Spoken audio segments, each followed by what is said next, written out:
TV on Thursday nights, we know that Bisping has turned into a complete prick, and he's got to fight Henderson, who seems to be the cool guy, and nothing phases him. You know what I mean? And then GSP, like you said, we saw GSP live.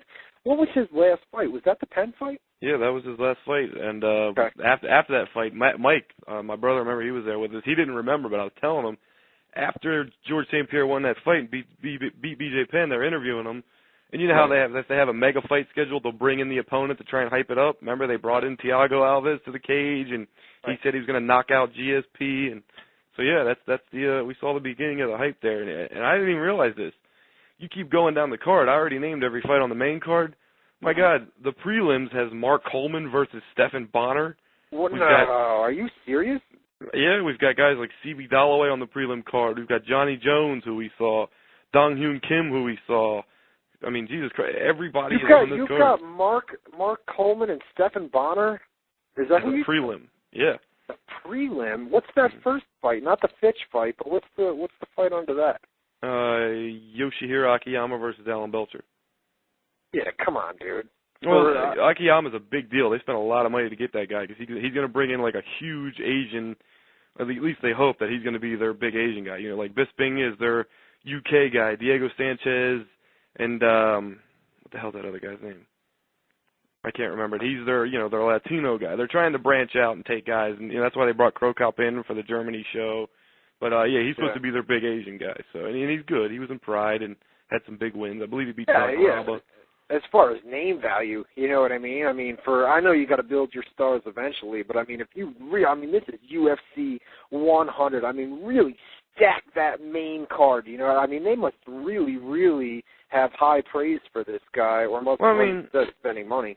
No, they do, and he could be like a top middleweight in that division. He could be somebody fighting Anderson Silva this time next year. But Mark Coleman's coming off a loss, and he hasn't had a win. And my God, I don't know how long. Stephen Bonner, we saw his last fight. He lost to John Jones, who's also on this card, and so they're coming off losses. Whereas Akiyama's only lost one fight in his life, and he's very highly touted. And Alan Belcher just spoiled the debut of Dennis Kang, like I said. So they're both hot guys, and they're both pretty highly ranked. Like Akiyama in the MMA World Rankings, he's ranked number 9 on most people's lists. So he's a top 10 fighter. We were talking earlier today where the UFC, what did we attend? UFC 96? 94. 94. Wow, time flies. But, that card was stacked, and it's like every single pay-per-view, has a name that we were there to see live. And that shows that the card that we were at, that was stacked, you know what I mean, with Penn. Well, I wasn't. Yeah. We weren't bullshitting on the build-up. We said this could be the biggest fight in UFC history, both business-wise, importance-wise, quality of the fight-wise. It didn't turn out that way. But, they did build that show up like it was the biggest ever. To this day, they still, even for this show, for UFC 100, they did not do the build-up like for our show. They did, for the only time they've ever done it, they did a 3-part build-up like HBO's 24/7. They're not even doing that for this show. Tonight is the one episode of UFC Countdown, that they always do. That's airing right after I get off the air here. So. Oh, that's right. Yeah, we got to plug that. That's on what's that, on Spike TV? Spike TV. Is that the first one, or did I miss one? No, this is the only one. This is the only one they're doing. It's just one big countdown special, hour long. Yeah. All right. Yeah, they definitely make sure to check that. That'll get I'll give you a little spoiler tease if you'd like one for the countdown. Apparently, there's a spot in the show somewhere where Brock Lesnar loses his cool, blows up, and breaks a door down, puts his hand through a wall or something. He really throws a fit. I've heard that. Well, he puts his hand through a wall, and then a door down the hall falls off the hinges. Yeah, from impact. Right? Yeah, he's a big boy. Yeah, no doubt. Not a guy that you want to mess with, man. No, they had to make special gloves for him for the UFC. His hands were too damn big for even the extra larges. Wow, really? I didn't know that. You don't think Mir has a chance, do you? I know we're probably going to do predictions and that, but you don't think Mir has a chance, do you? If you want to word it that way, does he have a chance? Absolutely, he's got a chance. He's got a good chance. If you want to word it that way, is he going to win? No. What do you mean by? Well, he's got a good chance. What do you see, a knockout? Or I see Brock stopping him on the ground with punches. Frank Mir has a history of caving under the pressure. If things get too rough for him in there, he just kind of folds up and just prays for the fight to hurry up and be over. I think Mir goes right in and shoots. at first and tries to take Brock down. I think that's where Frank wants it, on the ground. But I could definitely see he wants it on the ground, top. but he's not a retard. He's not just going to shoot on Brock Lesnar, the best wrestler in the heavyweight division. But right. He's I would say he would want stand up. I mean, God, look how he fought Nogueira. He knocked him out. I mean, he beat the hell out of him. I just watched that fight the other night. I was shocked again watching it. So, and Brock's not a world-class striker or nothing. So he wants the fight on the ground, but I think the idea is to go in with the plan of outstriking Brock and then hope Brock takes him down because he doesn't like standing up with Frank, and then when Brock takes him down, submit him. So I'm going to, before this chat really screws up on me, I'm going to bring in Callie, and we'll get the UFC question out of the way because he called in earlier and having some chat problems here. So we'll get him on. Callie, you're live on WZR Radio. What's up, man? Yeah, listen to you guys about the Murr fight. You know, I think that, my opinion, first off, he shouldn't try to get him on the ground first because Lesnar's too strong. Because Couture, that seems like his second home is the ground. And he tried to put him on the mat, and look what happened. Lesnar threw number right hooks to the face, and his face was a complete mess, blood gushing out after a while. And I think kind of like what Bob Sapp tried to do to Bobby Lashley, he tried to get him on the ground, and Lashley just kind of, it didn't work, whatever, it didn't work.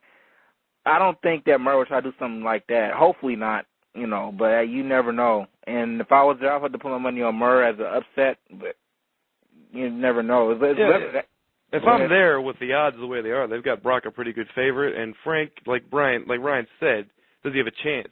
Not only does he have a chance, he's got a good chance. Do I think he's going to win? No, but does he have it? It's the same as when I was there for the UFC we went to. Everybody's like, why do you think BJ's going to beat GSP? Because I put my money on BJ.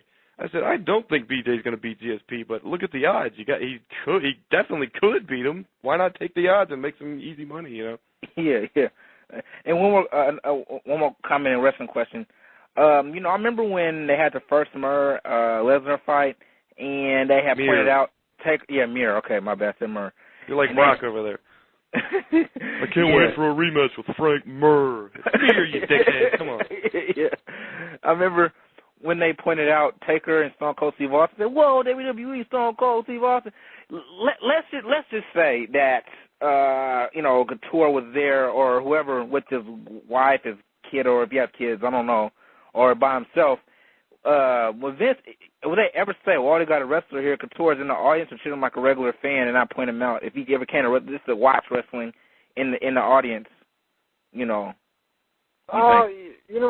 a good question. I mean, I don't even know what he said. Basically, he's saying if say there's a celebrity that's sitting in the audience on Monday Night Raw and they point him out, they say, oh, look who's here, Jack Nicholson's here. Yeah. What if Randy Couture was in the front row of Monday Night Raw? Would WWE point him out and say, hey, didn't they do that with Tito Ortiz when he was in the crowd at a Raw like a year ago?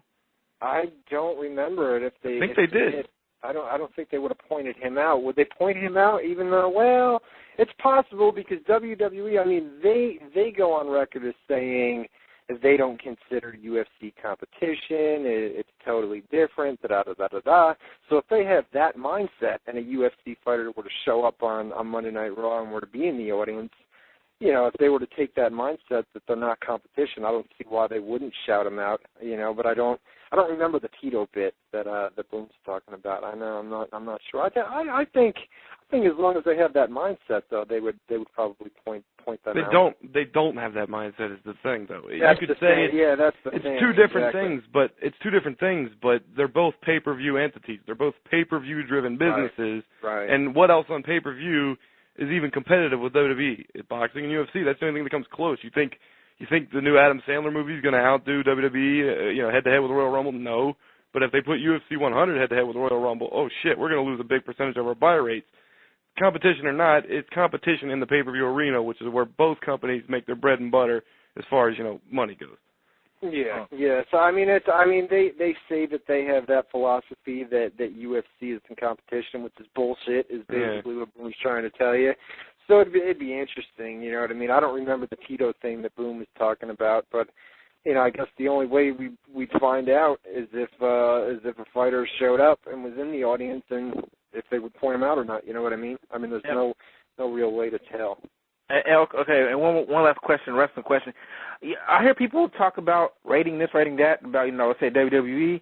Wouldn't it be, if you were Vince, would you ever put like let's say Superstars or whatever, like one of your shows on HBO or Showtime or something like that, and have it be like a TV 14 or TVMA kind of show, maybe once a week or once or whatever on one of the major networks? Because then I think more people would watch the show.